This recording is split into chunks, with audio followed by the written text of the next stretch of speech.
그래서 우리가 지난주부터 네 가지 법으로 구성된, 경들 공부를 하고 있습니다. 자, 지난주 수업 잠시 돌아보겠습니다. 불교 인문 1 소유 220503 믿음 계 보시 지혜 1 배운 사람의 행위경입니다. 자, 보면 삶의 향상을 위한 필수 요소는 계와 지혜이고 불교의 계와 지혜를 지시하기 위해서는 부처님에 대한 믿음 위에서 바르게 지향된 계와 지혜를 갖춰야 합니다. 이렇게 믿음과 계와 지혜로 확장된 뒤 보시를 더해 네 가지 법으로 전개됩니다. 아무튼 요 부분은 우리가 꼭 기억해야 합니다. 계와 지혜라고 하는 이 두 가지가 필수 요소다.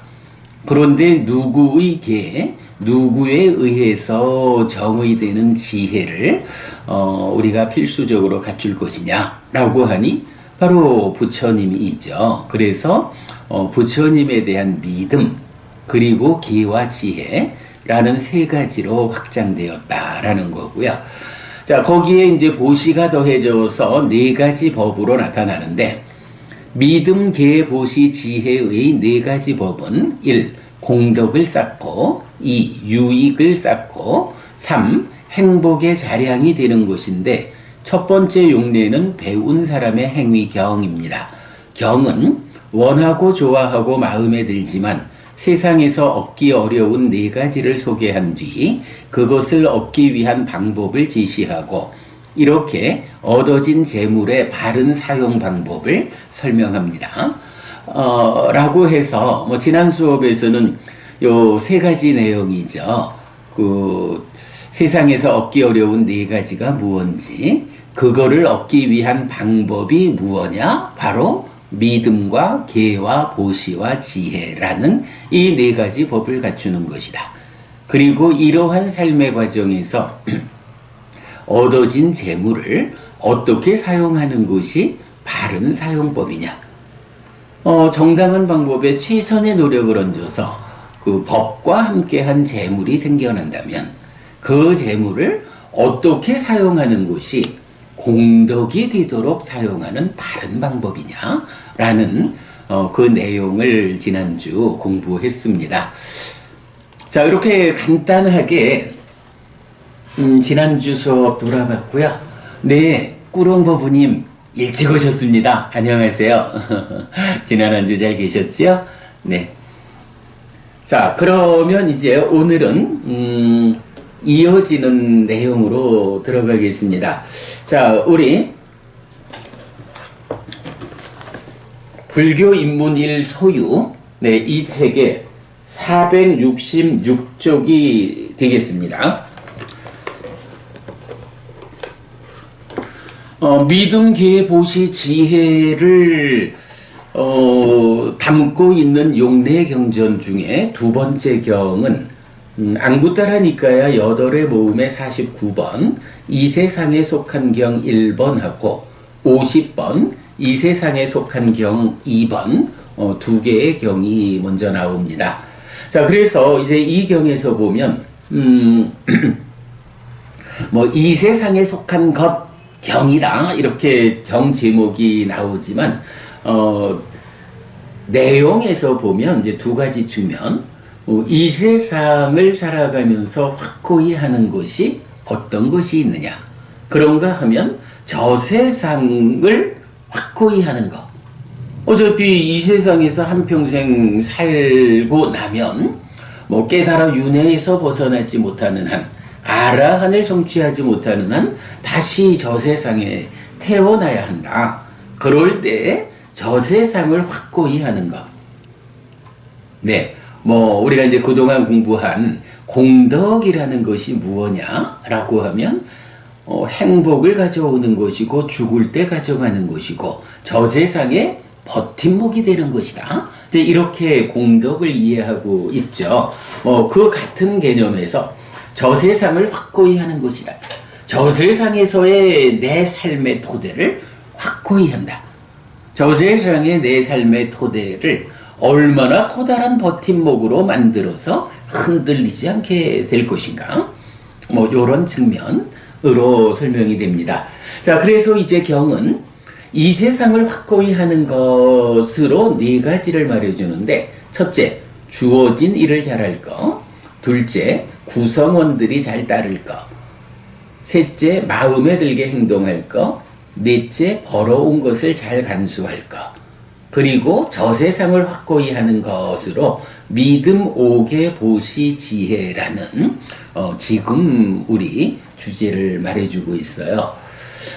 근데 이제 여기서 이 세상을 확고히 한다라고 할 때, 누가 이 세상을 확고히 하는 것을 말하느냐라고 할 때는, 이제 뭐 부처님 당시 인도 사회의 뭐 현상적인 일입니다만은, 그 여인의 입장에서 이 세상을 확고히 하는 것은 이 네 가지다, 이렇게 말해주는데요. 자, 일단 뭐 경을 같이 읽어보겠습니다. 위삭하여 네 가지 법을 갖춘 여인은 이 세상에서 승리하기 위해 실천한다. 이것이 그 세상을 확고히 하는 것이다. 어떤 네 가지인가? 여기 위삭하여 여인은 주어진 일을 잘하고 구성원들이 잘 따르고 남편의 마음에 들게 행동하고 남편이 벌어온 것을 잘 간수한다. 네, 이렇게 나타나죠. 이런 네 가지 법을 갖춘 여인은 이 세상의 삶에서 승리한다, 이렇게 표현하는 거죠. 뭐 그의 삶이 실패하지 않고 성공한다, 이제 이런 의미가 되고요. 뭐 여기서 보면 이제 여인을 대상으로 하는 법이다, 그래서 남편의 마음에 들게 하고 뭐 이제 이런 표현들 나오는데, 뭐 요즘 그러니까 21세기 한국 사회의 현실로 보면 뭐 꼭 그 남편은 밖에 나가서 돈을 벌어오고 아내는 남편이 벌어온 돈을 잘 관리하면서 가정을 꾸리는 뭐 요런 전통적인 가부장적인 그 가정의 운영하고는 조금 이제 형태는 다르지만 뭐 그대로 그 부처님 당시 또 오랜 세월 가부장적인 사회에서 여인은 어떻게 그 삶의 자세를 취해야 하느냐, 이제 이런 측면으로 설해져 있다라고 이해하시면 되겠고요. 자, 그럴 때 이 네 가지에 대해서 경은 자세히 설명하죠. 위삭하여 여인은 어떻게 주어진 일을 잘하는가? 여기 위삭하여 여인은 모직이거나 면직이거나 남편이 집에서 하는 일들에 대해 능숙하고 게으르지 않으며 그것에 대해 할 수 있고 시킬 수 있을 만큼 방법을 조사해서 갖춘다. 이렇게 위삭하여 여인은 주어진 일을 잘한다. 네, 남편이 가장으로서 뭐 어떤 지금 여기 같으면은 뭐 상공업에 종사하는 이런 사람이 되겠죠. 그래서 뭐 기계를 돌려가지고 제품을 만들어서 판매를 하고 그러기 위해서 직원을 두고 뭐 이럴 때 아내는 어떻게 해야 하느냐? 남편이 뭐 그냥 남편이 다 해서 돈 벌어다 주면 나는 그걸로 잘 관리만 할래? 요렇게 하는 게 아니라 아예 남편의 그 사업, 자 경에서 보면 모직이거나 면직이거나 이렇게 옷감을 짜는 이런 일에 대해서 남편이 하는 일에 대해서 아내도 그 일에 능숙해야 한다 라고 말하고 있죠. 그래서 게으르지 않고 그것에 대해 할 수 있고 또 어떤 직원을 새로 뽑게 되면 그 직원을 시킬 수 있을 만큼 우리 집의 가업에 대해서 잘 알아야 한다, 이렇게 말하는 거죠. 이렇게 잘 아는 상태, 이것이 주어진 일을 잘하는 것이다, 이렇게 말하고 있고요.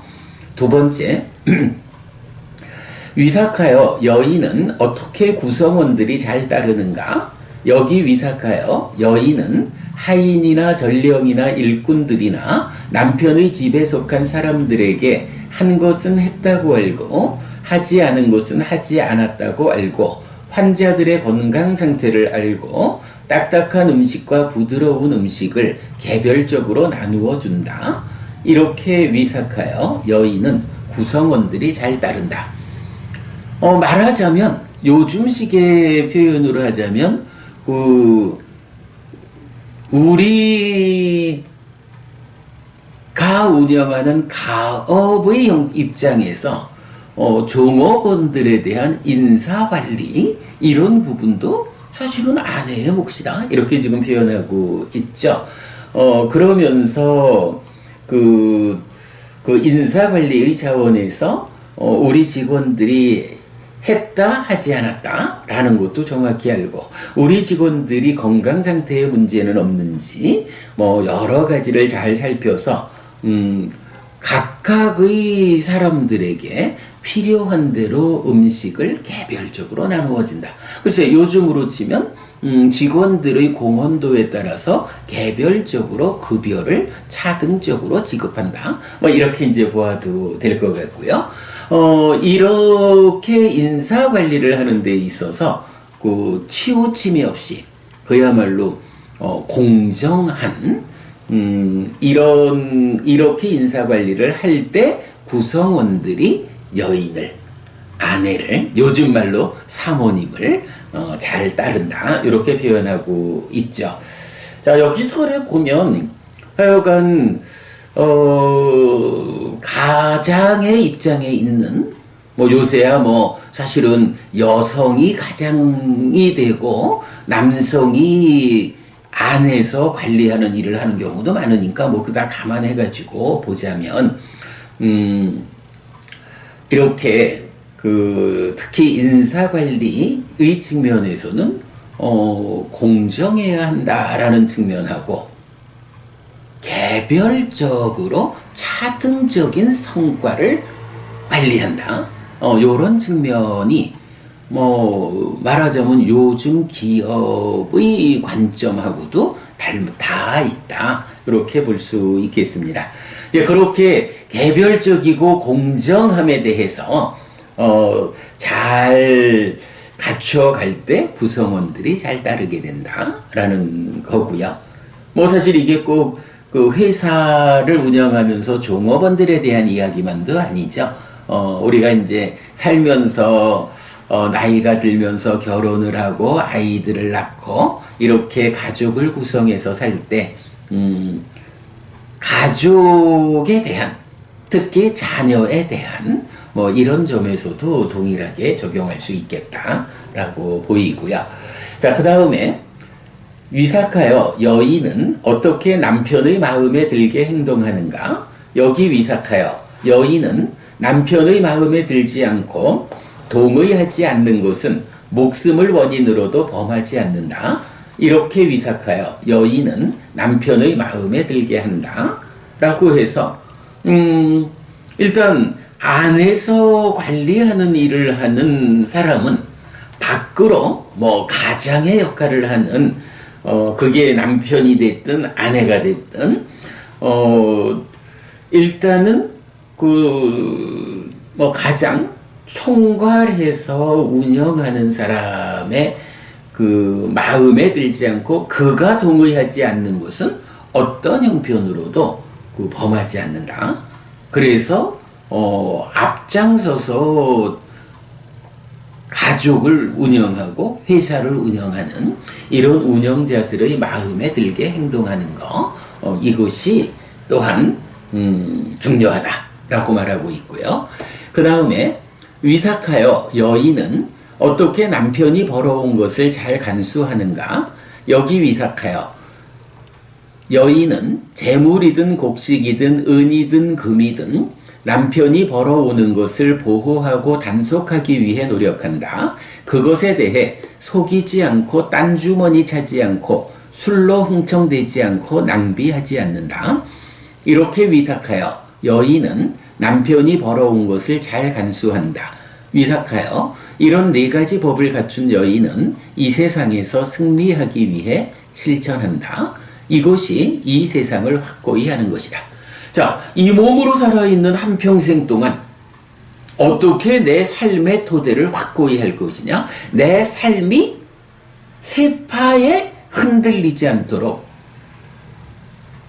우리 가족, 우리 회사 이런 내 삶의 근거를 확고히 할 것이냐 라고 할 때 그것이 이 세상을 확고히 하는 것. 이래서 주어진 일을 잘하자, 구성원들이 잘 따르게 하자, 마음에 들게 행동하자, 벌어온 것을 잘 간수하자 라는 네 가지 측면으로 부처님 위사카에게 여인이 갖추어야 하는 네 가지 이렇게 설명하고 있고요. 자, 그 다음에 이어서 앞에 네 가지는 살아서, 그러니까 이 몸으로의 한평생 동안에 내가 승리하는 삶을 살겠어 라고 할 때 해당하는 거고요. 자, 이어서 위삭하여 네 가지 법을 갖춘 여인은 저 세상에서 승리하기 위해 실천한다. 저 세상을 확고히 한다. 어떤 네 가지인가? 여기 위삭하여 여인은 믿음을 갖추고 계를 갖추고 보시를 갖추고 지혜를 갖췄다. 네, 우리가 이제 어쨌든 지금 수업의 중심이죠. 믿음과 계와 보시와 지혜라고 하는 이 네 가지. 원래는 필수적인 거는 계와 지혜라고 하는 두 가지가 있다. 내 삶의 질서, 그 기준을 명확히 하는 것. 그리고 삶을 보는, 세상을 보는 시각이 온전한 것. 그래서 가장 효과적으로 계와 지혜를 갖추기 위해서 완전한 깨달음을 성취한 우리 스승 부처님이 어떤 계를 지니라고 가르쳐 주셨을까? 삶을, 세상을 어떤 시각으로 보라고 가르쳐 주셨을까? 이렇게 따라가는 거가 계와 지혜라는 두 가지 필수 요소에 믿음이 더해져 가지고 부처님에 의한 계와 지혜, 그 상태에서 이제 보시라고 하는 한 가지 항목이 더 더해지면 이제 그것은 공덕을 쌓는 것이고 유익을 쌓는 것이고 행복의 자량이 되는 것이다. 자, 이렇게 그 네 가지 믿음, 계, 보시, 지혜라는 법이 나타나는데 이 네 가지 법과 관련해서 오늘 이제 두 번째 경부터 보고 있죠. 그래서 이 세상에 속한 경 1번, 2번은 위사카라고 하는 여신자에게 부처님이 설하신 경이죠. 그래서 네 가지 법을 갖춘 여인은 이 세상에서 승리한다.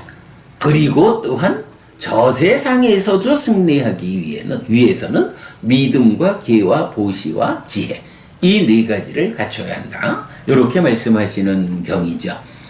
자, 그래서 이제 이 세상에서 승리하기 위한 네 가지 방금 읽어보았고요. 이제 저 세상에서 승리하기 위한 네 가지 보겠습니다. 위삭하여 여인은 어떻게 믿음을 갖추는가? 여기 위삭하여 여인은 믿음을 가졌다. 이렇게 그분 세종께서는 모든 번뇌 떠나신 분 내지 존귀하신 분이시다 라고 했는데 생략 처리하기가 그랬죠. 읽어봐야겠죠. 자, 그래서 보면 이렇게 그분 세종께서는 모든 번뇌 떠나신 분, 스스로 완전한 깨달음을 이루신 분, 밝음과 실천을 갖추신 분, 진리의 길 보이신 분, 세상 일을 모두 훤히 하시는 분, 어리석은 이도 잘 이끄시는 위없는 분, 천상과 인간의 스승, 깨달으신 분, 존귀하신 분이시다. 네, 이렇게 생략 처리된 본 내용은 책 17쪽에 있습니다. 이렇게 열애의 깨달음을 믿는다. 이렇게 위삭하여 여인은 믿음을 갖춘다. 라고 믿음에 대해서 정의되고요. 두 번째, 위삭하여 여인은 어떻게 계를 갖추는가? 여기 위삭하여 여인은 생명을 해치는 행위를 피하고 다시 17페이지로 와서 18페이지가 되죠. 생명을 해치는 행위로부터 피하고 주지 않는 것을 가지는 행위로부터 피하고 음행에 대한 삿된 행위로부터 피하고 거짓을 말하는 행위로부터 피하고 술과 발효액 등 취하게 하는 것으로 인한 방일한 머금으로부터 피한다. 이렇게 위삭하여 여인은 계를 갖춘다. 위삭하여 여인은 어떻게 보시를 갖추는가? 여기 위삭하여 여인은 인색의 오염을 떠난 마음으로 자유롭게 보시하고 손은 깨끗하고 주기를 좋아하고 다른 사람의 요구에 응할 준비가 되어 있고 베품과 나눔을 좋아하며 제가에 산다. 이렇게 위삭하여 여인은 보시를 갖춘다. 위삭하여 여인은 어떻게 지혜를 갖추는가? 여기 위삭하여 여인은 지혜를 가졌다. 자라남 줄어듦으로 이끌고 성스러운 꿰뚫음에 의해 괴로움의 부서짐으로 바르게 이끄는 지혜를 갖추었다.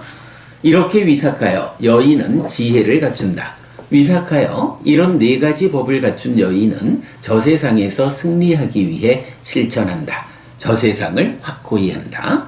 라고 해서 믿음과 계와 보시와 지혜가 정의되죠. 이럴 때 특히 제가자를 위해서 설해진 계이기 때문에 계를 갖춤에서는 5계를 갖추는 것으로 제시가 되고 있죠. 자, 그리고 지혜를 갖추는가라고 할 때는 지금 읽어본 대로 이렇게 지혜를 가졌다라는 내용이 정의가 되는데 대부분 이렇게 정의가 되거든요. 그런데 가끔씩 보면 지혜의 내용을 다르게 설명하는 경우가 있는데 우리가 지난주 배운 사람의 행위경을 볼 때 그때는 지혜를 갖춘다라는 것이 좀 다른 형태로 나타났죠. 그래서 제가 그 지혜를 갖추는 내용이 수행의 중심 개념에서 5가지 장애라는 것이 있다. 그 5가지 장애가 지혜를 무력화시키는 마음의 오염원이다. 그래서 그 5가지 장애가 내 마음을 차지하지 못하도록 사념조에 의해서 장애를 밀어내는 거. 이런 과정을 거쳐서 장애가 마음에서 제거되면 장애라는 것이 지혜를 무력화시키는 것이기 때문에 마음에서 5가지 장애가 제거되면 지혜가 힘이 써진다. 이것이 지혜를 갖추는 것이다. 이런 관점을 지난주 배운 사람의 행위경에서 아주 지혜와 관련한 특별한 형태로 보았죠. 자 이렇게 이 몸으로 살아서 한평생 이 세상을 확고히 하기 위한 4가지하고 이제 이 몸이 무너져 죽은 뒤에 저 세상 다시 태어나야 하는데 저 세상에서 내가 얼마만한 버팀목을 확보할 것이냐, 저 세상을 확고히 할 것이냐, 이런 측면에서 믿음과 계와 보시와 지혜라는 이 4가지 법이 제시되고 있다. 각각이 정의되었다. 자, 끝에 가면 이제 개성이 하나 나옵니다. 주어진 일을 잘하고 구성원들이 잘 따르고 남편의 마음에 들게 행동하고 남편이 벌어온 것을 잘 간수한다. 믿음과 계를 갖추고 편견이 없고 인색하지 않은 여인은 언제나 저 세상의 행복을 위한 길을 청정히 한다. 이렇게 8가지 법이 여인에게 있으면, 자, 8가지. 이 세상을 확고히 하기 위한 4가지, 저 세상을 확고히 하기 위한 4가지. 이렇게 8가지 법이 여인에게 있으면 그것을 계를 중시하고 정의롭고 진실을 말하는 여인이라고 말한다. 16가지 상태를 갖추고 18요소가 잘 모인 계를 중시하는 그런 여신자는 마음에 드는 몸을 가진 신들의 세상에 태어난다. 이렇게 말하고 있어요. 가만 여기서 16가지 상태를 갖춘다 라는 게 뭐였더라? 이거 경 전체를 봐야 할 것 같은데 제가 미처 챙기지를 못했네요. 제가 요 경 경을 이제 수업 보고를 통해서 홈페이지 링크해 드리겠습니다. 그러면 그 경에 보시면 이제 요 16가지 상태에 대해서도 설명이 되어 있을 겁니다. 네, 그렇게 하고 넘어가겠습니다. 자, 그리고 나면 이제 세 번째 경입니다.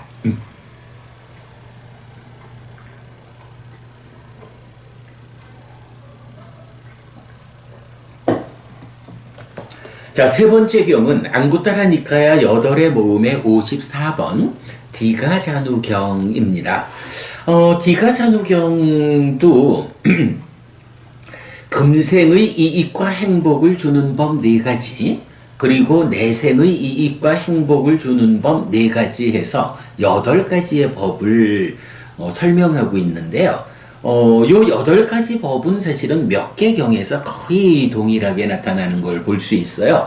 그래서 보면, 이 경이 안구따라니까야 8의 모음의 54번 디가자누 경인데, 이어지는 55번은 이제 주인공만 디가자누에서 우짜야로 바꿔가지고, 우짜야 경이 동일하게 나타나고요.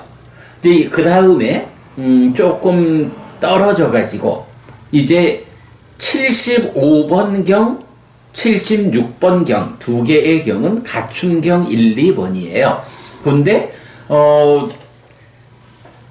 디가자누 경과 우짜야 경에서는 8가지 법을 4가지씩 모아 가지고 금생의 이익과 행복을 주는 법과 내생의 이익과 행복을 주는 법으로 구분하는데 가춤경 1, 2번에서는 이런 금생, 내생 구분 없이 8가지 법을 갖추는 것이 설명되고 있어요.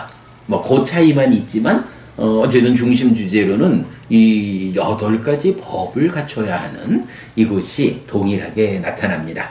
자, 그럴 때, 금생의 이익과 행복을 주는 법으로는 근면을 갖춤, 보호를 갖춤, 선우를 갖춤, 균형 잡힌 생계, 이렇게 나타나고요. 내생의 이익과 행복을 주는 법으로 역시 믿음, 계, 보시, 지혜의 4가지를 갖춘다. 이렇게 나타납니다. 자, S 고매한 버부님이 오셨군요. 반갑습니다. 인사 주셨는데, 네, 고매한 버부님, 이게 책을 붙잡고 있느라. 네, 고매한 버부님 반갑습니다. 어서 오십시오. 자, 이제 여기서 보면 저는 사실은 그 디가자누경을 굉장히 그 중요하게 생각을 해요. 그런데 그 디가자누경 중에서도 이 내생의 이익과 행복을 주는 법으로 나오는 믿음, 계, 보시, 지혜는 사실은 여러 용례에서 동일하게 반복되잖아요. 그러니까 우리가 그 중심을 알면 되고, 오히려 이 용례경들에서는 그 믿음, 계, 보시, 지혜라는 이 4가지 법을 포함하면서 어떤 주제를 설명하고 있느냐라는 요 부분을 보는 게 사실은 더 의미가 있어요. 자, 우리 지난주 보았던 배운 사람의 행위경은 어땠어요? 이 4가지 법이 어떤 의미로 나타났냐 하면 원하고 좋아하고 마음에 들지만 세상에서 얻기 어려운 것을 얻기 위한 방법이 이 4가지다. 이렇게 나왔잖아요. 그리고 이어서 그 과정에서 그 원하고 좋아하고 마음에 드는 그대로 재물을 얻었다. 부자가 되었다. 돈을 벌었다. 라고 하면 이렇게 벌은 돈을 어떻게 써야 하는가 하는 배운 사람으로서 잘 지출하는 방법 4가지를 같이 알려주잖아요. 그러니까 배운 사람의 행위경에서는 뭐 기본적으로 믿음과 계와 보시와 오계라는 이 4가지 정말로 공덕을 쌓고 유익을 쌓고 행복의 자량이 되는 이 4가지 법을 기본으로 제시하는 가운데 세상에 원하고 좋아하고 마음에 들지만 얻기 어려운 4가지 법이 있다. 그 4가지를 얻는 방법이 바로 이거다. 그리고 그 과정에서 돈을 버는 것은 이런 방법으로 써야 한다. 이렇게 알려주니까 사실은 믿음, 계획, 보시, 지혜라는 이 네 가지 법은 그저 토대적으로 우리가 기본적으로 알고 가는 거고, 그 위에서 이런 두 가지 중요한 교리들을 배우게 되잖아요. 그런가 하면 이제 오늘 본 경, 앞에서 소개한 이 세상에 속한 것 경에서는 이 세상을 확고히 하는 방법,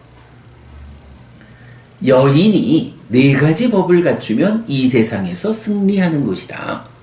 그리고 저 세상에서 승리하는 방법은 여전히 믿음과 계와 보시와 지혜다. 이렇게 이 세상에서 승리하기 위해서는 일단 가정이라고 하는 단위에서 요즘으로 보면 남자든 여자든 누가 가장의 역할이라 할까요? 세상을 상대로 해야 하는 역할이 좀 더 주가 되는 사람이 있다면, 그가 밖에서 세상으로부터 가지고 오는 것을 안에서 잘 관리하는 역할을 담당하는 사람은 어떤 네 가지 법을 갖춰야 하느냐라는 것을 설명해 주고 있잖아요. 그대로 그런 이 믿음, 계, 보시, 지혜라고 하는 네 가지 법을 포함하고 다른 측면으로 설해지는 것이 이 경들을 통해서 우리가 알아야 하는 주제다. 자, 이렇게 볼 때 이제 세 번째로 나타나는 디가자누경, 이 경에서는 역시 이 네 가지 법은 내생의 이익과 행복을 주는 법이다 라고 하면서, 그렇다면 금생의 이익과 행복을 주는 법은 무엇냐 라고 해서 네 가지를 알려주는 거예요. 그래서 보면 근면을 갖춘다, 바지런해야 한다, 그런 거죠. 보호를 갖추어야 한다. 어쨌든 열심히 일해가지고 돈을 벌으면 이거 낭비하지 않아야 되잖아요. 잘 보호되어서 필요한 자리에 지출할 수 있어야 되죠. 이렇게 보호를 갖춘다. 그 다음에 선우, 좋은 친구를 사귄다. 물론 이제 조금 이따 보겠지만 이 경이 특별하게 좋은 친구를 사귀는 것은 어떤 것이냐라는 것을 다시 보여주는데 좀 특별한 내용이고, 저는 사실은 이 경에서 아주 주목하는 게 뭐냐 하면 균형 잡힌 생계라는 개념이 나타나요. 금생의 이익과 행복을 주는 법으로 근면과 보호와 선우, 좋은 친구를 사귀는 것, 그리고 균형 잡힌 생계 해서 요 균형 잡힌 생계라고 하는 이 주제가 저는 사실은 이 경에서 가장 주목하고 있는데 바로 읽어보도록 하겠습니다.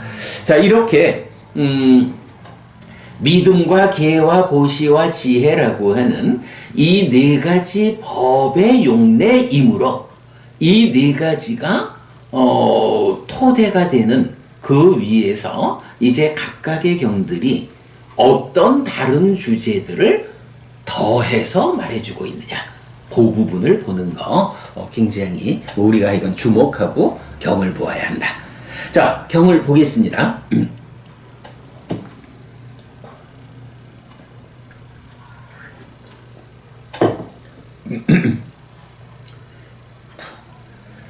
한때 세조는 꼴리야에서 깎아라봤다라는 꼴리야의 번화가에 머물렀다.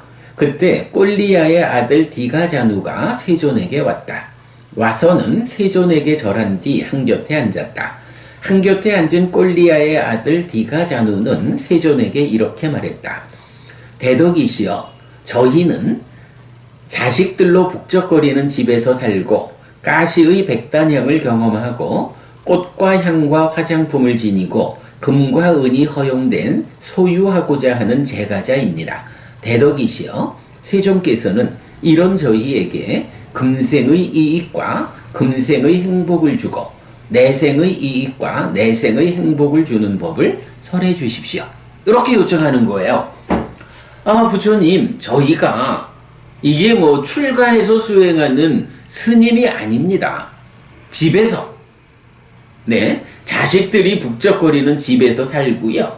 가시의 백단향이라고 해서 하여간 가시라고 하는, 이게 뭐 우리 안성맞춤 뭐 이런 식으로 쓰이듯이 가시라고 하는 지역이 그 몇 가지 제품들에 대해서 아주 특산물로 그 으뜸되는 상품을 만드는 지역이거든요.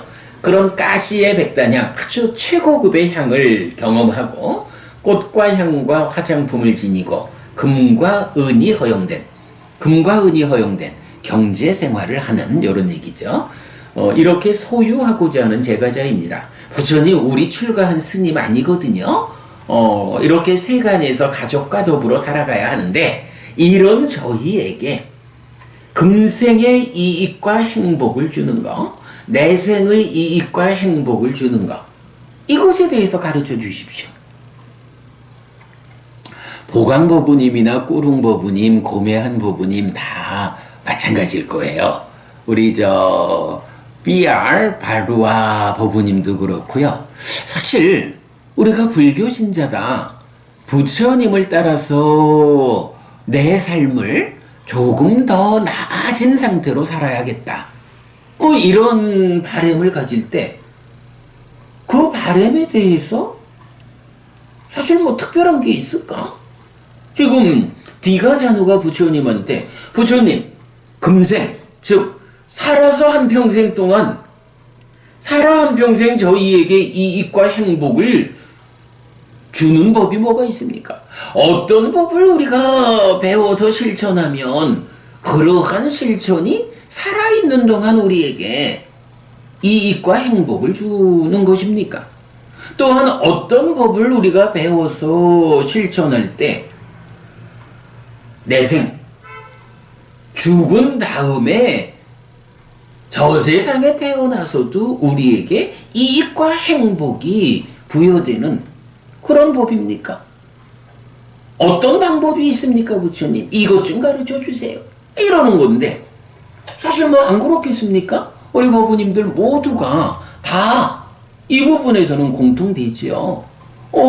살아있는 동안 이익과 행복을 주는 방법은 무엇일까? 죽은 다음에 저 세상에서도 나에게 이익과 행복을 주는 방법은 무엇일까? 이 두 가지만 우리가 확고히 할 수 있으면 살아가는데 어려울 게 없죠. 네, 디가자누경은 이런 점에서 사실은 우리가 굉장히 주목해야 하는 경이다 라고 말씀드리고요. 자, 그러면 이제부터는 디가자누가 요청한 이런 요청에 대해서 이제 부처님이 답을 주시는 거예요. 호랑이가 다니던 길에 사는 자여, 이렇게 말하는데, 요거는 이제 그 까까라봤다라는 꼴리아의 번화가 그 지역 이렇게 되는 거죠. 아니면 이제 디가자누라는 요 이름이 가지는 의미, 이제 이렇게 되죠. 자, 그래서 호랑이가 다니던 길에 사는 자여, 이런 네 가지 법은 좋은 가문의 아들에게 금생의 이익과 금생의 행복으로 이끈다. 네, 어쨌든 살아 한평생 이익과 행복을 주는 거 먼저 말해주마 라는 말씀이죠. 어떤 네 가지인가? 근면을 갖춤, 보호를 갖춤, 선우를 사귐, 균형 잡힌 생계이다. 그러면 호랑이가 다니던 길에 사는 자여, 어떤 것이 근면을 갖추는 것인가?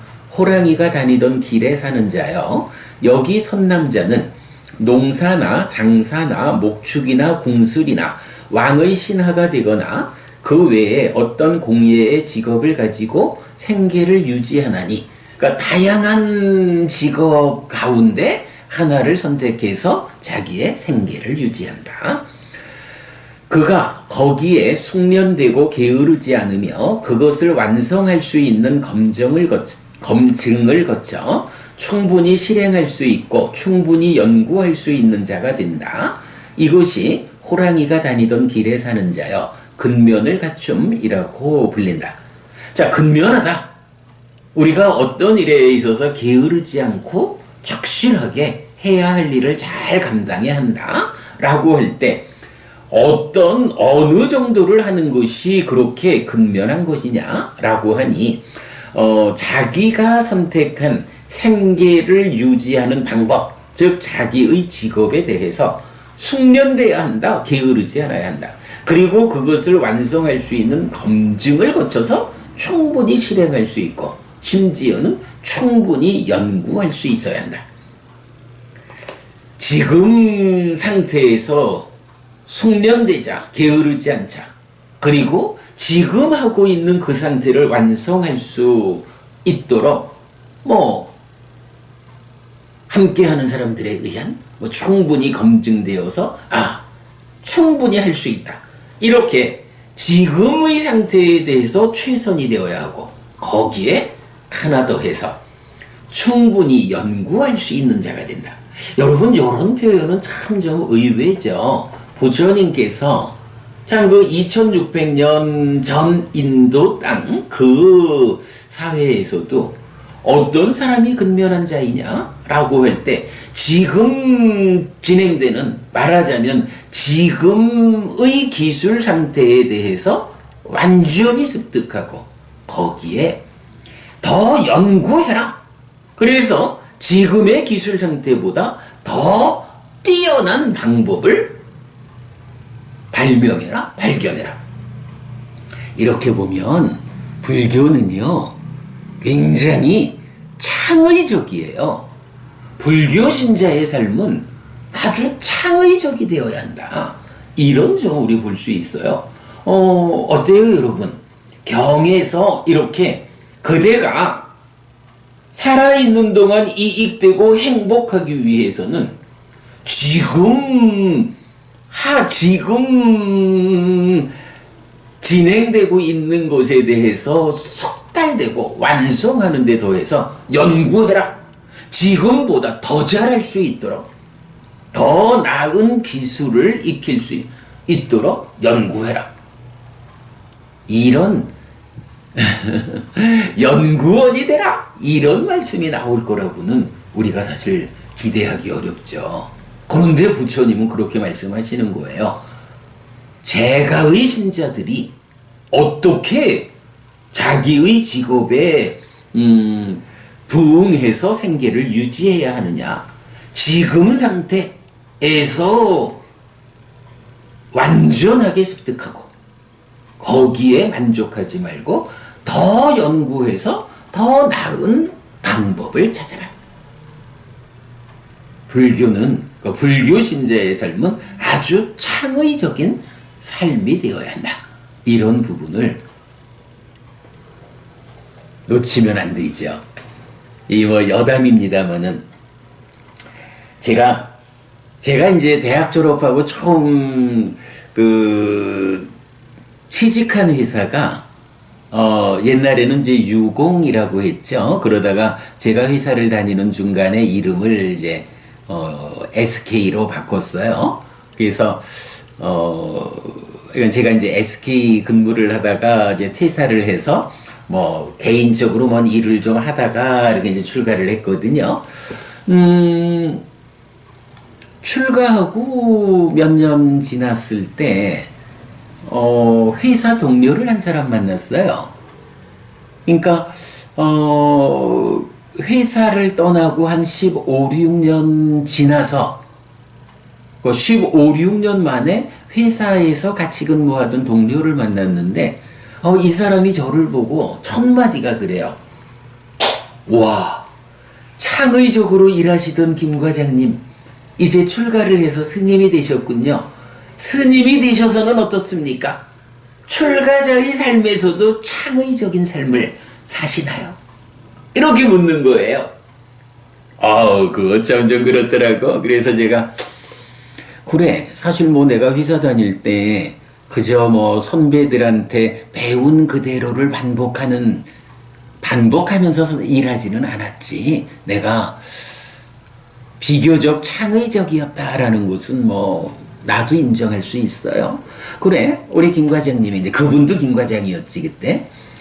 우리 김 과장님이 나를 창의적으로 일하던 김 과장 이렇게 기억을 해주니 참 고마운데 정말 그 측면에서 보자면 내가 출가해서도 오랜 세월 전통이라는 이름으로 내려오는 우리 선배 스님들의 공부를 그대로 외우듯이 배워가는 공부를 하지 않고 오직 2600년 전 부처님 살아서 직접 설한 가르침으로 직접 나아가가지고 그 중간에 정말 오랜 세월 주석서가 됐든 아비담마가 됐든 청정도론이 됐든 어떤 이름으로든 우리 선배 스님들에 의해서 만들어진 참고서들을 일단 배제하고 부처님 살아서 직접 설한 가르침으로의 니까야 안에서 경으로 경을 해석하는 사부니까야를 꿰는 공부를 하고 있다. 이런 공부를 하는 거를 표현하자면, 그래 김과장님, 내가 출가해서도 그 창의적이다 하는 거는 맞는 것 같아. 나는 사부니까야를 깨어서 부처님 가르침의 진정에 접근한다. 진정을 드러낸다. 라고 하는 이런 정말 특별한 공부를 지금 하고 있어요. 김 과장님 말씀대로 내가 출가해서도 창의적으로 공부하는 사람이네. 그렇게 기억해줘서 고마워. 이런 대화를 한 적이 있었어요. 사실은 그렇습니다. 우리가 오늘 보는 경에 의하면 제가자의 삶도 부처님 가르침을 배워 알고 실천하는 불교 신자라면 바로 이렇게 지금 나에게 주어진 일에 최선으로 습득을 하고 거기에 그걸로 만족하지 않아야 한다. 더 연구해서 그간 누적되어 온 것보다 한 단계 업그레이드해서 더 큰 성과를 낼 수 있는 이런 연구하는 사람이 되어야 한다. 라고 부처님 말씀하시잖아요. 제가자의 삶도 이렇게 창의적인 삶이 되어야 한다. 그런가 하면 출가자의 삶도 출가자의 삶도 여러 이렇게 방향성을 갖고 있지만 어쨌든 저는 지금 경을 공부하는 일을 중심으로 살아가고 있으니까 이렇게 경을 공부하자라고 할 때 오랜 세월 부처님 살아서 직접 설한 가르침 위에 덧씌워진 것으로의 주석서거나 아비담마거나 청정도론이거나 이런 후대의 교재들을 전통이란 이름으로 답습하지 않고 뒤따라가지 않고 그보다는 오히려 내가 학습 능력이 되는데 굳이 우리 선배 스님들의 가르치 그 공부를 통해서 경으로 갈 이유가 있을까? 직접 경으로 가서 경으로 직접 해석할 수 있는 그런 학습 능력이 나에게 있지 않느냐? 그렇다면 직접 가자. 라고 해서 이제 사부니까야를 직접 꿰는 공부를 하다 보니까 정말로 우리가 부처님 살아서 직접 설한 가르침의 진정을 드러내는 일의 선두에 섰다. 사실은 우리가요, 이런 부처님 가르침의 진정을 드러내자라는 이 방향성에서 한국 불교의 선두에 섰다? 이렇게 말하지 않아요. 사실은 이 부분에서는 분명한 거 하나는 우리가 세계 불교의 선두에 있다. 부처님 살아서 직접 설한 가르침을 가장 완전하게 설하신 그대로의 의미를 드러내는 일을 우리가 가장 앞에서 하고 있다.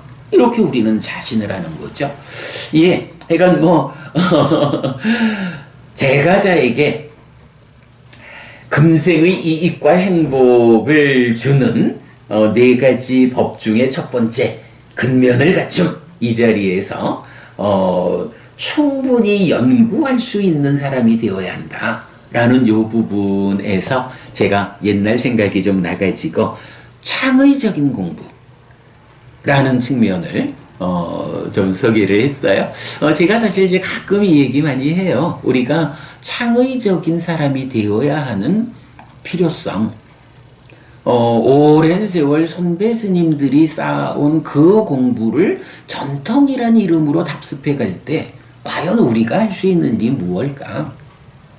네, 그런 측면에서 보면, 창의적으로 경에, 가르침의 진정에 접근하는 일은 참으로 중요하다. 우리가 그 일을 하고 있다. 제가 그 일을 하고 있고 지금 이 자리에 함께 계시는 여러분들이 그 일을 함께 손잡고 나아가고 있다. 참으로 커다란 공덕이 될 것이다. 삶이 형성할 것이다. 네, 이 부분 이렇게 마무리하고요. 자, 그 다음에 근면에 이어서 두 번째, 그러면 호랑이가 다니던 길에 사는 자여 어떤 것이 보호를 갖추는 것인가? 호랑이가 다니던 길에 사는 자여, 여기 좋은 가문의 아들은 열정적인 노력으로 얻었고 팔의 힘으로 모았고 땀으로 덮었고 법과 함께하고 법의 실천으로 얻은 재물을 보호하고 지키는 것을 갖춘다. 어떻게 하면 나의 이 재물을 왕이 거두어 가버리지 않을까? 도둑이 훔쳐가지 않을까? 불이 태워버리지 않을까? 물이 쓸어가 버리지 않을까? 좋아하지 않는 상속인이 상속받지 않을까라고. 이것이 호랑이가 다니던 길에 사는 자여 보호를 갖춤이라고 불린다. 네, 이제 근면하게 하여간 지금 상태에 최선을 습득하고 거기에 연구를 해서 더 업그레이드하는 이런 상태로 근면하게 일을 하면 그 근면의 결과로 어떤 일이 생기나요? 돈을 벌겠죠. 그러면 이렇게 돈을 벌었다라고 할 때 그렇게 애써 벌은 돈을 흥청망청 소비해버리고 말면 안 되잖아요. 사실은 이제 이 부분을 주제로 하는 경들도 몇 개 이렇게 모아서 우리 홈페이지에 제가 모아놨는데 나중에 그 소개해 드리도록 하겠고요. 그래서 어쨌든 이제 부처님 보호를 갖추자. 내가 열심히 일해서 돈을 벌었으면 그 돈을 빼앗기지 말자. 우리가 배운 사람으로서 바른 방법으로 써야 하는 것. 이렇게 바르게 지출해야 하는 것이 있고, 그러기 위해서는 다른 존재들에게 나의 돈을 강제되어서 빼앗기지 않아야 되죠. 요거 보호하는 거죠. 자, 그래서 왕이나 도둑이나 불이나 물이나 좋아하지 않는 상속인에게 빼앗기지 않도록 내 거를 잘 보호하는 거. 요것을 이제 말하고 있죠. 그것이 보호를 갖춥니다. 뭐 당연해요. 열심히 일해서 돈을 벌었으면 내가 정당하게 지출을 해야 하는 그런 지출에 의해서 지출하고 나머지 남는 거는 또 잘 쌓아가지고 나의 부를 늘려가야 하는 이것이 제가 저희 삶에서 얼마나 중요한가요? 근데 그것을 이렇게 다양한 방법으로 강제되어서 빼앗기는 거, 이거는 옳지 않죠. 그러기 위해서는 내가 정당하게 잘 지켜야 한다. 보호를 갖춘다. 그러면 호랑이가 다니던 길에 사는 자여 어떤 것이 선우를 사귀는 것인가? 선우, 좋은 친구죠. 호랑이가 다니던 길에 사는 자여 여기 좋은 가문의 아들이 어떤 마을이나 번화가에 산다. 그곳에는 믿음을 갖추고 계를 갖추고 보시를 갖추고 지혜를 갖춘 장자나 장자의 아들 또는 훌륭한 계를 지닌 젊은이나 훌륭한 계를 지는 노인들이 있다. 그는 이러한 사람들과 함께 지내고 대화하고 토론한다. 그런 믿음을 갖춘 사람들 가운데서 믿음을 갖추기 위해 따라서 실천하고 그런 계를 갖춘 사람들 가운데서 계를 갖추기 위해 따라서 실천하고 그런 보시를 갖춘 사람들 가운데서 보시를 갖추기 위해 따라서 실천하고 그런 지혜를 갖춘 사람들 가운데서 지혜를 갖추기 위해 따라서 실천한다. 이것이 호랑이가 다니던 길에 사는 자여 선우를 사귐이라고 불린다. 자, 여기서는요, 선우, 좋은 친구를 사귄다라는 것이 무엇냐? 누가 좋은 친구냐? 라고 하는데, 지금 전체적인 주제가 뭐죠? 믿음과 계와 보시와 지혜라는 이 네 가지 법이잖아요. 좋은 친구는 누구냐 하면, 남녀노소 막론하고 누가 됐든지 그가 바르게 부처님에 대한 믿음을 갖춘 사람이요. 그가 이 믿음 위에서 계를 갖춘 사람이요. 제가 신자니까 부처님이 지정해 주신 오계를 지니고 사는 사람이요. 또한 그가 잘 보시하는 사람이고, 또한 부처님의 법에 의해서 세상을 보는 시각이 분명한 사람, 지혜를 갖춘 사람이요. 이런 네 가지를 갖춘 사람이라면 그 사람과 버텨라. 그래서 그 사람들과 함께 하면서 대화하고 토론한다. 그래가지고 그런 네 가지를 갖춘 사람들을 따라서 함께 살아가는 가운데서 나도 믿음을 갖추기 위해서 실천하고, 계를 갖추기 위해서 실천하고, 보시를 갖추기 위해서 실천하고, 지혜를 갖추기 위해서 실천하는 것. 이것이 선우, 좋은 친구를 사귀는 것이다. 이렇게 말씀하시는 거예요. 사실은 이제 뒤에 가면은 또 효도와 관련해서 부모님을 잘 모시는 일이 무엇냐? 라고 할 때도 사실은 요 네 가지. 믿음과 계와 보시와 지혜를 갖추지 못한 부모님을 잘 부추겨서 믿음을 갖게 하고, 오계를 지니게 하고, 보시하시게 하고, 삶을 보는 시각을 부처님의 가르침에 따라 보게 하는 지혜를 갖추게 하는, 이런 네 가지로 부모님을 부추겨서 부모님이 그 네 가지 법을 갖춘 사람이 되게끔 도와드리는 것. 이게 최선의 효도다. 이렇게도 나오거든요. 네, 그래서 어쨌든 여기 선우를 사귄다라는 거, 이렇게 믿음과 계와 보시와 지혜, 이 네 가지 측면에서 갖춘 사람을 사귐으로써 나도 따라서 실천해서 나도 이 네 가지 법을 갖춘 사람이 되는 것. 내생의 이익과 행복을 주는 네 가지 법을 갖추는 것. 네, 이렇게 나타나고요. 자, 그런가 하면 이제 네 번째. 그러면 호랑이가 다니던 길에 사는 자여, 어떤 것이 균형 잡힌 생계인가? 호랑이가 다니던 길에 사는 자여, 여기 좋은 가문의 아들은 재물의 수입을 알고 재물의 지출을 알아서 이렇게 나에게 수입은 지출을 충당하고도 남을 것이다. 나에게 지출이 수입을 초과하지 않을 것이다. 라면서 지나치게 풍족하지도 않고 지나치게 궁핍하지도 않은 균형 잡힌 생계를 유지한다. 예를 들면 호랑이가 다니던 길에 사는 자여, 저울로 무게를 재는 사람이나 그의 제자는 저울을 잡으면 이만큼이 내려갔거나 혹은 이만큼이 올라갔다고 안다. 이처럼 좋은 가문의 아들은 재물의 수입을 알고, 여기서 좋은 가문의 아들, 좋은 가문이라는 거는 뭐 세간적으로 부잣집 아들 이 얘기가 아니고요. 부처님 가문의 아들이요. 부처님 제자. 부처님 제자 가운데 제가 신자인 여러분들이 좋은 가문의 아들이다. 이렇게 되는 거고요. 그래서 좋은 가문의 아들은 재물의 수입을 알고 재물의 지출을 알아서 이렇게 나에게 수입은 지출을 충당하고도 남을 것이다.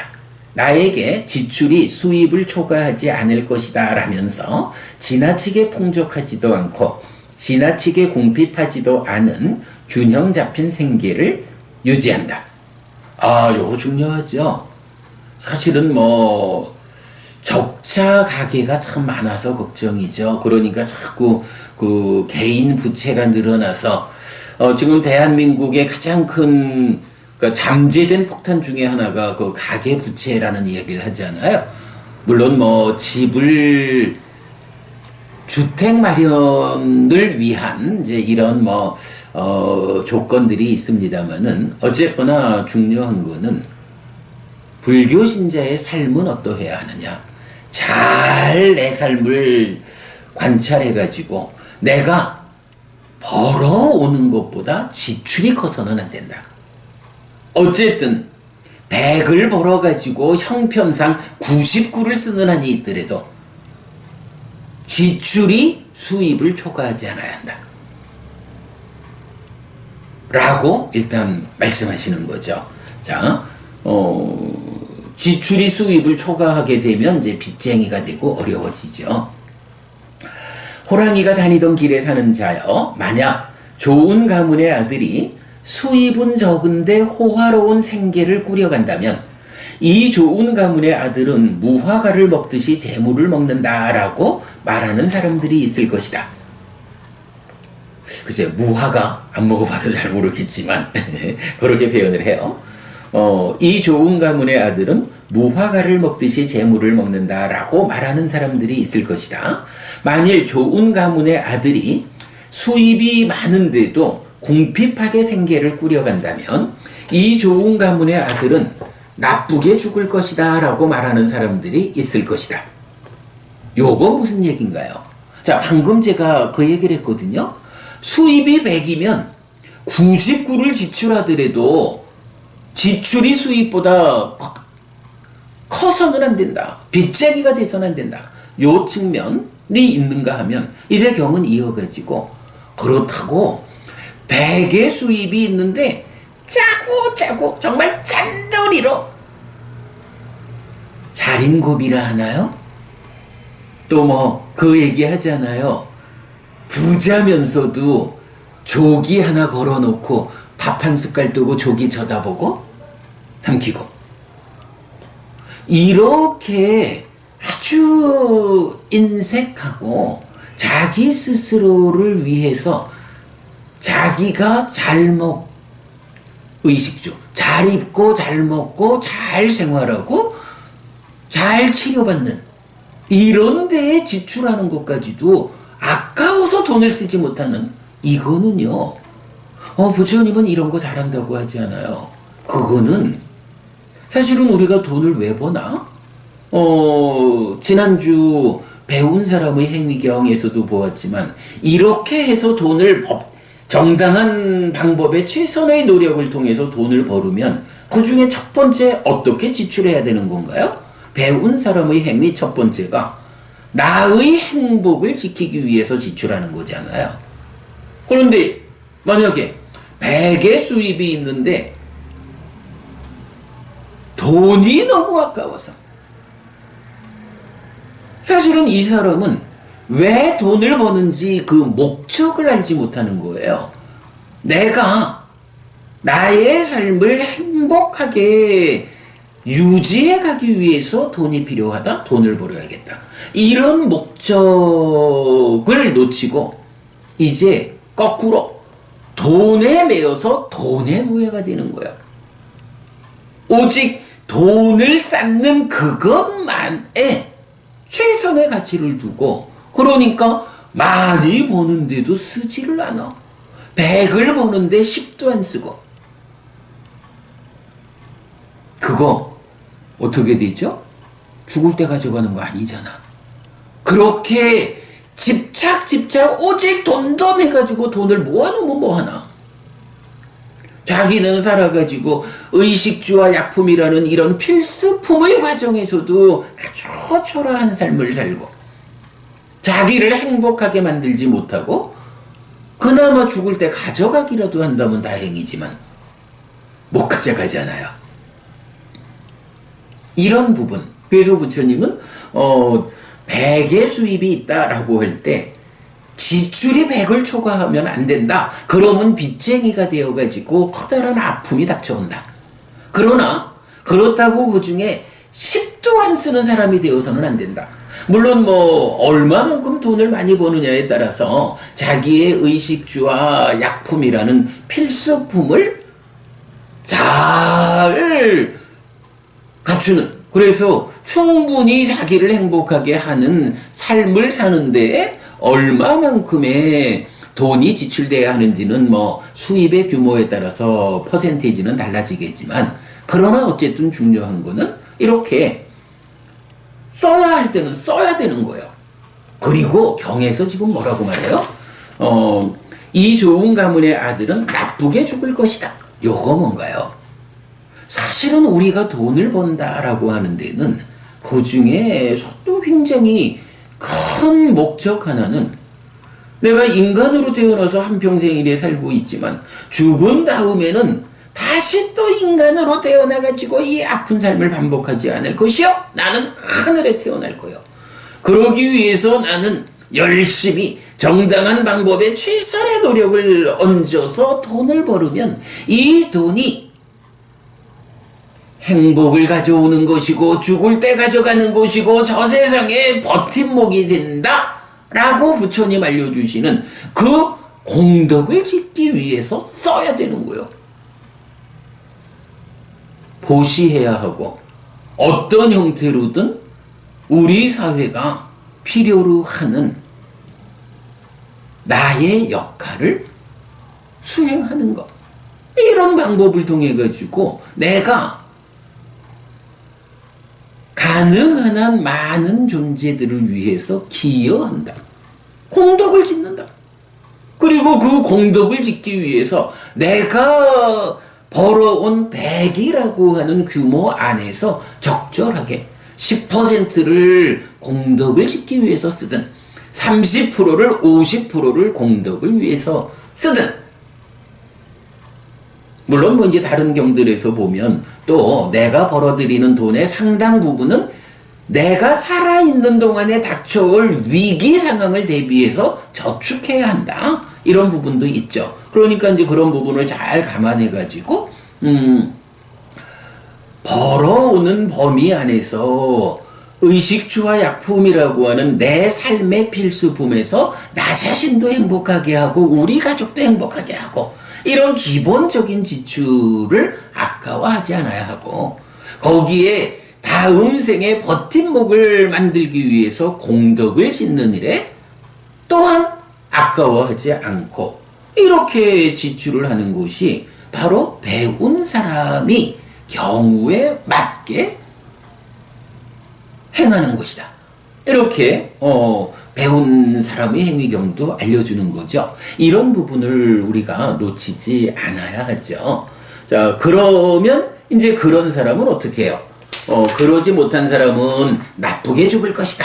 죽은 뒤에 어디 갈지 몰라. 이러지만 그렇게 바른 방법으로 사용을 하게 되면, 지출을 하게 되면 그 사람은 좋게 죽을 것이다. 좋게 죽는다는 건 무엇이냐? 죽는 순간 태어나야 하는 중생이라는 이 삶의 현실 위에서 그 태어나는 자리가 내 공덕의 규모만큼 그것이 쌓여가지고 나를 높은 하늘로 이끈다. 이런 부분이죠. 잘 죽는 거죠. 예, 이렇게 이제 이야기하고 있죠. 네, 고미한 부부님 좋은 말씀이십니다 라고 하셨는데, 맞아요. 좋은 말씀입니다. 이렇게 경을 통해서 우리가 부처님을 직접 만나는 일, 이러한 일이 우리에게 얼마나 좋은 말씀을 많이 전해주나요? 그게 공부하는 거죠.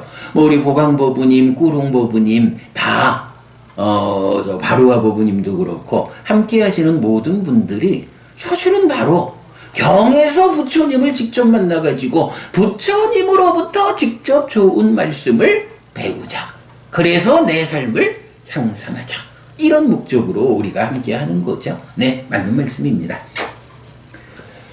호랑이가 다니던 길에 사는 자여, 좋은 가문의 아들은 재물의 수입을 알고 재물의 지출을 알아서 이렇게 나에게 수입은 지출을 충당하고도 남을 것이다. 나에게 지출이 수입을 초과하지 않을 것이다 라면서 지나치게 풍족하지도 않고 지나치게 공핍하지도 않은 균형 잡힌 생계를 유지하기 때문에 이것이 호랑이가 다니던 길에 사는 자여 균형 잡힌 생계라고 불린다. 이렇게 균형 잡힌 생계를 말해줘요.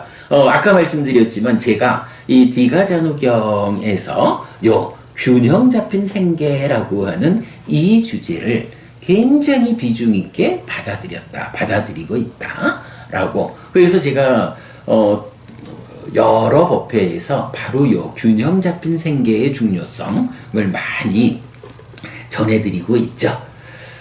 호랑이가 다니던 길에 사는 자요. 이렇게 재물이 생기면 여자에 빠지고 술에 빠지고 노름에 빠지고 나쁜 친구와 나쁜 동료와 나쁜 벗을 사귀는 네 가지 손실의 문이 있다.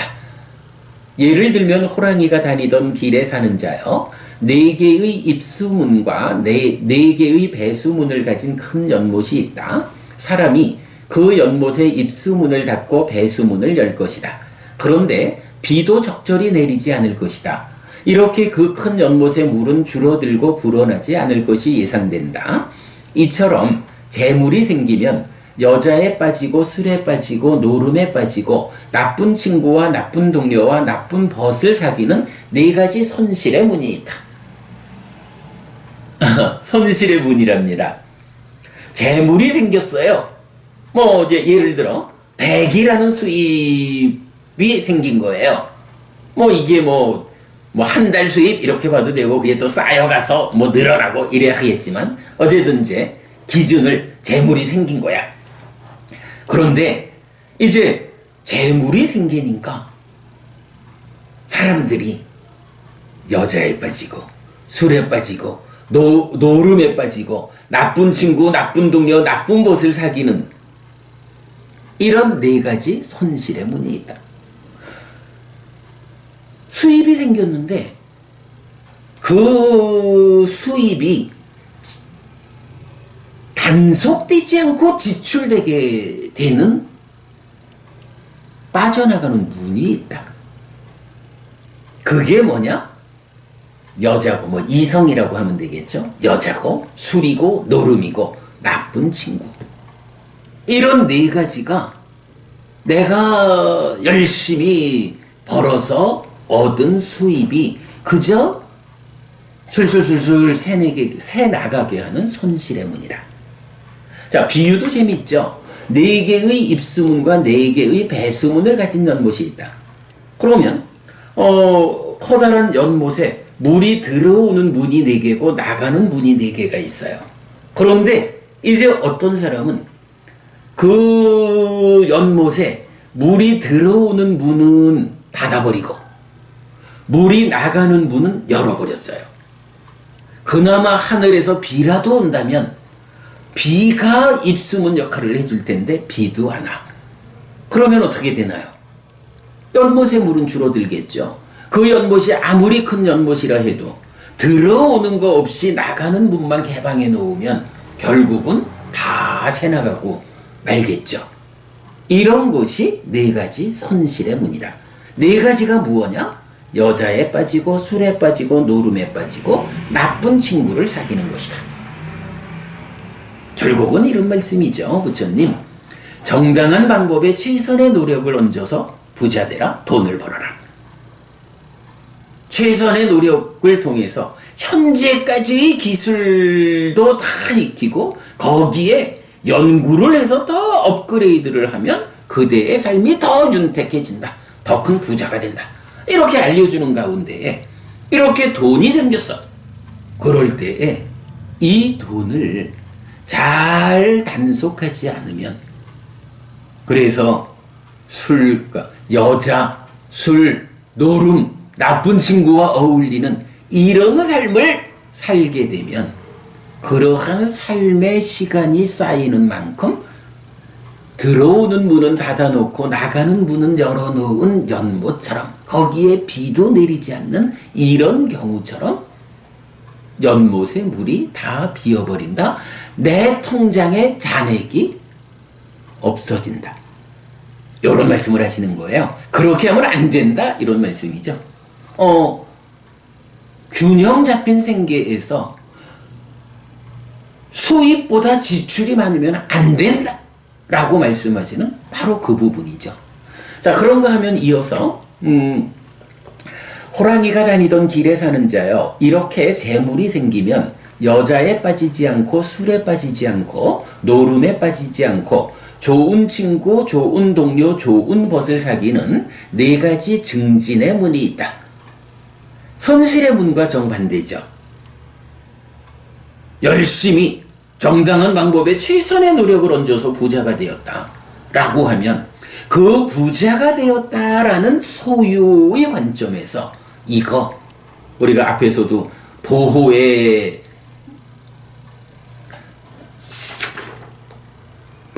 갖춘 이야기를 했지만 이것을 이제 잘 단속해서 나에게 머물도록 해야 한다. 이게 머물러 있어야 그 머무는 재산 가운데 이제 내가 배운 사람의 행위로서 지출해야 하는 상황에 때맞춰 지출을 할 수 있다. 그래야 그렇게 지출된 것이 다음 생에 저 세상에 나에게 버팀목이 된다. 이런 부분을 우리가 볼 수 있는 거죠. 자, 그래서 예를 들면 호랑이가 다니던 길에 사는 자여, 4개의 입수문과 4개의 배수문을 가진 큰 연못이 있다. 사람이 그 연못의 입수문은 열고 배수문은 닫을 것이다. 그런데 비도 적당히 내릴 것이다. 이렇게 그 큰 연못의 물은 불어나고 줄어들지 않을 것이 예상된다. 이처럼 재물이 생기면 여자에 빠지지 않고 술에 빠지지 않고 노름에 빠지지 않고 좋은 친구와 좋은 동료와 좋은 벗을 사귀는 4가지 증진의 문이 있다. 이것이 호랑이가 다니던 길에 사는 자여, 좋은 가문의 아들에게 금생의 이익과 금생의 행복으로 이끄는 4가지 법이 있다. 자, 금생의 이익과 행복으로 이끄는 4가지 법. 뭔가요? 근면을 갖추자, 보호를 갖추자, 좋은 친구를 사귀자, 균형 잡힌 생계를 유지하자. 균형 잡힌 생계라는 측면에선 특별히 부처님이 더 강조해 주시죠. 4가지 손실의 문으로의 삶을 살면 안 된다. 4가지 증진의 문으로의 삶을 살아야 한다. 그렇다고 증진의 문, 들어오는 문은 열어놓고 비도 잘 내리는데 나가는 문은 닫았어. 이거 내 통장에 돈을 계속 쌓기만 해? 이런 말씀은 아니죠. 이렇게 내 통장에 돈을 쌓을 수 있어야 이제 배운 사람의 행위에 맞는, 경우에 맞는 4가지 방법으로 필요한 때에 적절하게 지출을 할 수 있다. 그 지출들이 나에게 공덕을 쌓아준다. 공덕이 무엇이냐? 행복을 가져오는 것이고 죽을 때 가져가는 것이고 저 세상에 버팀목이 되는 것이다. 바로 이러한 삶을 살아야 한다. 이렇게 말해주는 거죠. 네, 이렇게 금생의 이익과 금생의 행복으로 이끄는 4가지 법이 설명됐고요. 그 다음에 호랑이가 다니던 길에 사는 자여, 이런 4가지 법은 좋은 가문의 아들에게 내생의 이익과 내생의 행복으로 이끈다. 어떤 4가지인가? 믿음을 갖추고 계를 갖추고 보시를 갖추고 지혜를 갖추는 것이다. 요게 이제 우리 지금 용례죠. 호랑이가 다니던 길에 사는 자여, 그러면 무엇이 믿음을 갖추는 것인가? 호랑이가 다니던 길에 사는 자여, 여기 좋은 가문의 아들은 믿음을 가졌다. 이렇게 그분 세종께서는 모든 번뇌 떠나신 분 내지 존귀하신 분이시다 라고 열애의 깨달음을 믿는다. 이것이 호랑이가 다니던 길에 사는 자여 믿음을 갖춤이라고 불린다. 그러면 호랑이가 다니던 길에 사는 자여 무엇이 계를 갖추는 것인가? 호랑이가 다니던 길에 사는 자여, 여기 좋은 가문의 아들은 생명을 해치는 행위로부터 피하고 내지 술과 발효액 등 취하게 하는 것으로 인한 방일한 머움으로부터 피한다. 이것이 호랑이가 다니던 길에 사는 자여 계를 갖춤이라고 불린다. 그러면 호랑이가 다니던 길에 사는 자여 무엇이 보시를 갖추는 것인가? 호랑이가 다니던 길에 사는 자여, 여기 좋은 가문의 아들은 인색에 오염된 사람들 가운데서 인색의 오염을 떠난 마음으로 내지 베품과 나눔을 좋아하며 제가에 산다. 이것이 호랑이가 다니던 길에 사는 자여 보시를 갖춤이라고 불린다. 그러면 호랑이가 다니던 길에 사는 자여 무엇이 지혜를 갖추는 것인가? 호랑이가 다니던 길에 사는 자여 여기 좋은 가문의 아들은 지혜를 가졌다. 내지 이끄는 지혜를 갖추었다. 이것이 호랑이가 다니던 길에 사는 자여 지혜를 갖춤이라고 불린다. 호랑이가 다니던 길에 사는 자여 이런 네 가지 법은 좋은 가문의 아들에게 내생의 이익과 내생의 행복으로 이끈다. 자, 여기까지가 이제 본 내용이고요. 이어가지고 개성으로 마무리를 하죠. 개성. 해야 할 일들에 대해서 근면하고 방일하지 않고 신중한 자는 균형 잡힌 생계를 유지하고 모은 것을 보호한다. 믿음과 계를 갖추고 인색을 여인 말뜻을 아는 자는 내생의 축복을 가져오는 길을 항상 깨끗하게 한다. 이러한 8가지 법은 믿음을 가진 제가자에게 두 곳 모두에서 행복을 가져다 준다고 진리의 이름을 가진 분께서 말씀하셨다. 부처님을 진리의 이름을 가진 분, 이렇게 표현했죠. 이렇게 이 보시는 제가자들에게 금생의 이익과 내생의 행복을 위한 공덕을 늘어나게 한다. 금생과 내생, 이익과 행복을 위한 그 공덕을 늘어나게 한다. 이렇게 이제 디가자누경이 마무리되고요. 자, 앞에서 보았지만 디가자누경은 우짜야경과는 동일한데 주인공만 다르다. 이렇게 말씀드렸죠. 그런가 하면 금생과 내생의 구분 없이 8가지 갖춤이 동일하게 나오는 경들이 갖춤경 1, 2번이다 라고 했는데, 자, 이어서 보겠습니다. 4. 앙구타라 니까야 8의 모음 75번 갖춤경 1번. 비구들이여, 이런 8가지 갖춤이 있다. 어떤 8가지인가? 근면을 갖춤, 보호를 갖춤, 선우를 사김, 균형 잡힌 생계, 믿음의 갖춤, 계의 갖춤, 보시의 갖춤, 지혜의 갖춤. 이것이 비구들이여 8가지 갖춤이다. 해야 할 일들에 대해서 근면하고 내지 공덕을 늘어나게 한다. 라고 해서 요런 8가지를 갖추어라 라고 말하면서 그 앞에 디가자누경의 개성을 소개하고 있습니다. 자, 그런가 하면 5번, 이제 76번 갖춤경 2번이 되죠. 비구들이여, 이런 8가지 갖춤이 있다. 어떤 8가지인가? 근면을 갖춤, 보호를 갖춤, 선우를 갖춤, 균형 잡힌 생계, 믿음을 갖춤, 계를 갖춤, 보시를 갖춤, 지혜를 갖춤이다. 비구들이여, 그러면 어떤 것이 근면을 갖추는 것인가 에서부터는 이제 디가자누경이 동일하게 반복이 됩니다. 자, 그러면 이제 여기까지 해서 약간 다시 말씀드리지만 이 4가지 법, 믿음, 계, 보시, 지혜의 용례로 나타나는 경들이 제법 많아서 우리가 니까야의 사부 니까야의 전체 용례를 소개하고 공부를 하고 있잖아요. 그랬을 때 이 경들에서 우리가 주목해야 하는 것은 바로 이런 믿음과 계와 보시와 지혜라는 이 4가지를 독립적으로 담고 있지 않다. 이 4가지를 포함해서 어떤 다른 주제들이 함께 소개되고 있는데, 바로 함께 소개되고 있는 그 내용들을 우리가 주목해 보면 특히 제가자의 삶이 어떠해야 하느냐 하는 데 대한 아주 중요한 가르침들이 많이 있다. 그래서 사실은 이제 이런 주제들을 저는 벌써 여러 해 전부터 새 출발 법회, 해피스님의 새 출발 법회라는 이름으로 진행하는 법회에서는 빠뜨리지 않고 이 부분을 소개하고 있고요. 이 책에서도 그래서 이렇게 많은 분량을 할애해서 소개하고 있거든요. 그 부분 여러분 잊지 않으시면 좋겠습니다. 그래서 이제 지난주에 배운 사람의 행위경이 요 4가지 법을 중심으로 그 전후에 어떤 주제를 설명했는가, 아까도 다시 설명드렸고요.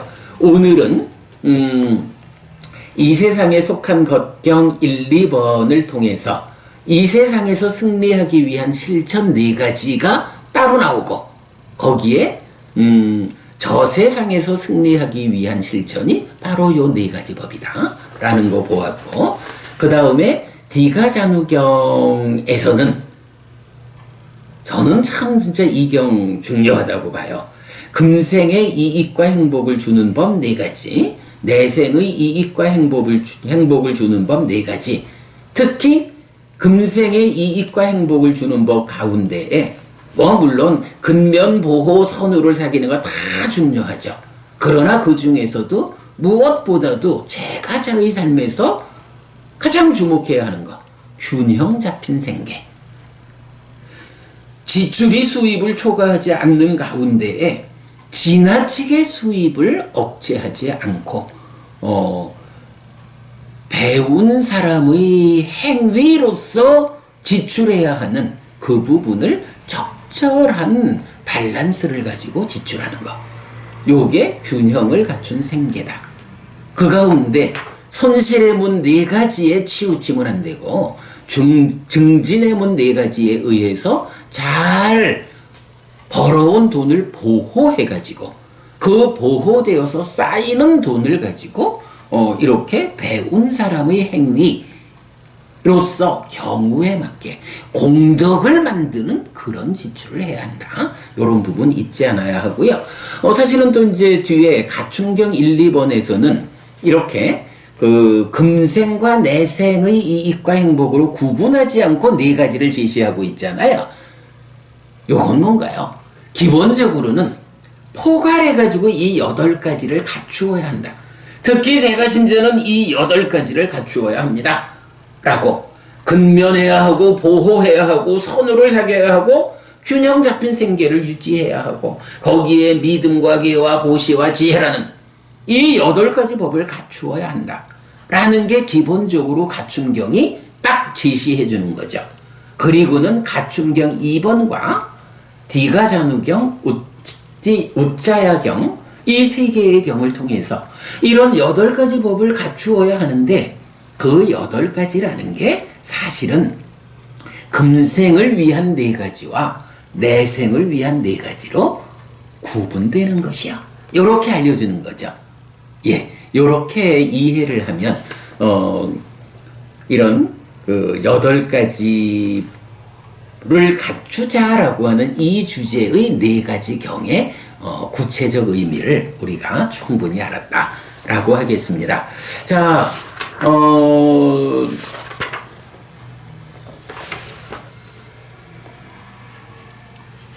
오늘 이렇게 해가지고 말하자면 경 6개를 같이 보았는데, 저는 사실 불교 신자들이 창의적인 사람이 되어야 한다. 자기가 하는 일에서 그냥 전통을 답습하는 사람이 되지 않고 창의적으로 업그레이드하는 사람이 되어야 하는 게 불교 신자의 삶이다 라는 요 부분 오늘 강조드렸어요. 제가 SK에서 근무할 때 창의적이었다 하는 것을 회사 퇴사하고 15, 16년 만에 출가했을 때 회사 동료가 저를 만나가지고 와, 창의적으로 일하시던 김 과장님 출가해서 스님이 되셨는데 스님으로의 삶에서는 창의적이지 않습니까? 이렇게 질문했던 이야기 소개해드렸는데 정말로 여러분 그래요. 불교 신자가 창의적인 사람이 되어야 한다. 창의적으로. 근데 이 창의적이라는 데에 사실은 어떤 방법으로 창의적이 될까라는 데에 부처님 가르침이 답을 주죠. 그 부분 잘 감안해서 창의적인 사람이 되어서 업그레이드 되는 삶을 이끌자라는 한 가지 주목해야 하고, 또 뒤에서 말씀드린 균형 잡힌 생계라고 하는 이 부분 아주 중요합니다. 네, 고매한 보부님 균형 잡힌 생계 고맙습니다 하셨는데 예, 잘 보셨어요. 아주 중요한 주제입니다. 그 2가지 꼭 오늘 공부해서 기억하기로 하고 오늘 수업 마치도록 하겠습니다. 네, 그래도 열심히 진도도 나갔고 아이고 34분이구나. 네, 여러분 오늘 우리 이렇게 정말로 우리 삶에서 아주 소중한 가르침들 함께 공부했습니다. 이렇게 잘 배워서 알게 되면 이제 여러분 보강법부님 우리 늘 말씀하는 거죠. 배워 아는 만큼 나의 삶에서 실천하자.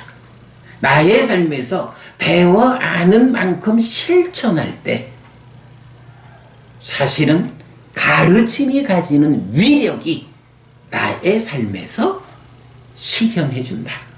라는 이런 부분 잊지 않기 바라고요.